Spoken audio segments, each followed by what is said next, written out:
পশ্চিমবঙ্গে একবার একটা বিরাট নির্বাচনী সংকট হয়েছিল, আর তার সমাধানের অসাধারণ গল্পটা কিন্তু লুকিয়ে আছে একটা সাধারণ সরকারি চিঠিতে। চলুন আজ সেটাই খুলে দেখা যাক। আচ্ছা, একটা প্রশ্ন কিন্তু মাথায় আসি, যদি ভোট করানোর জন্য যথেষ্ট লোকই না থাকে তাহলে নির্বাচনটা হবে কিভাবে? বিরাট একটা সমস্যা, তাই না? চলুন এর উত্তরটা খোঁজা যাক। এই যে প্রশ্নটা, এর উত্তরটা কিন্তু লুকিয়ে আছে এই সরকারি ডকুমেন্টের মধ্যেই। এটা হলো পশ্চিমবঙ্গের মুখ্য নির্বাচনী আধিকারিকের অফিস থেকে পাঠানো একটা চিঠি, আর আমাদের আজকের পুরো আলোচনার ভিত্তি কিন্তু এটাই। চিঠিটার একটা জায়গায় খুব পরিষ্কার করে লেখা আছে, পোলিং পার্সোনেলের তীব্র ঘাটতির খবর পাওয়া গেছে। মানে সমস্যাটা কিন্তু বেশ গম্ভীর ছিল। ঠিক সময় যথেষ্ট কর্মী না থাকলে তো পুরো নির্বাচনটাই আটকে যেতে পারত। তো এমন একটা জরুরি অবস্থার মোকাবেলা করা হলো কিভাবে? সমাধানটা ছিল একেবারে চটজলদি আর দারুণ কাজের একটা প্ল্যান, একটা র্যাপিড রিডিপ্লয়মেন্ট বা পুনঃমোতায়েন। এটা দেখিয়ে দেয় যে আমাদের সিস্টেমটা প্রয়োজনে কতটা ফ্লেক্সিবল হতে পারে। প্ল্যানটা কিন্তু ছিল দারুণ সহজ আর স্মার্ট। ভাবুন, যে জেলাগুলোতে প্রথম দফার ভোট হয়ে গেছে সেখানকার অভিজ্ঞ কর্মীদের সোজা পাঠিয়ে দেওয়া হলো সেই সব জেলায় যেখানে দ্বিতীয় দফায় ভোট হবে। মানে নতুন করে লোক না খোঁজে, যারা অলরেডি ট্রেন্ড তাদেরকেই কাজে লাগানো হলো। আচ্ছা, কাদের পাঠানো হচ্ছিল? ডকুমেন্টটা দেখলে বোঝা যায় কর্মীদের দুটো দলে ভাগ করা হয়েছিল। একটা হলো অ্যানেক্সার এ, এখানে ছিলেন সব সিনিয়ররা, মানে প্রিসাইডিং অফিসার বা পিআর, আর ফার্স্ট পোলিং অফিসার বা P1। ভোট কেন্দ্রের মূল দায়িত্বটা এনাদেরই থাকে। আর অ্যানেক্সার বিতে ছিলেন সেকেন্ড আর থার্ড পোলিং অফিসার, মানে P2 আর P3, যারা ওনাদের সাহায্য করেন।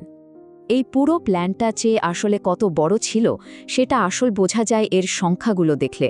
চলুন একবার নাম্বারগুলোর দিকে চোখ বোলানো যাক। প্রথমেই এই সংখ্যাটা দেখুন, ৩,৪৫০। ৩,৪৫০। এটা কিন্তু কোনো ছোটখাটো সংখ্যা না, ভাবা যায়।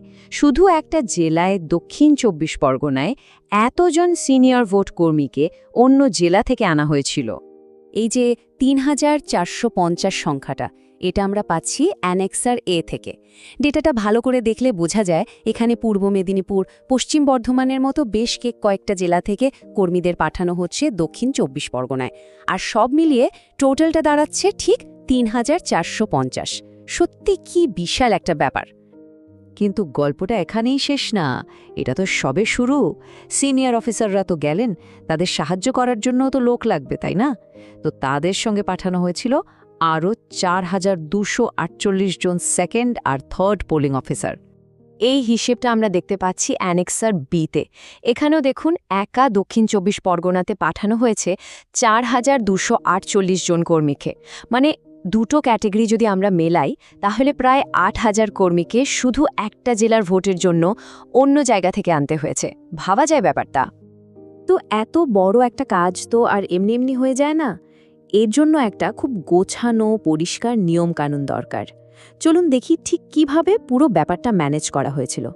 পুরো ব্যাপারটার জন্য একটা অফিসিয়াল প্রোটোকল ছিল। স্টেপ 1, EMMS নামে একটা সফটওয়্যার দিয়ে কর্মীদের ডেটাবেস শেয়ার করা হয়। স্টেপ 2, যে জেলা থেকে কর্মী যাবে আর যে জেলায় আসবে দুই জেলার ডিএমদের মধ্যে আলোচনা হয়।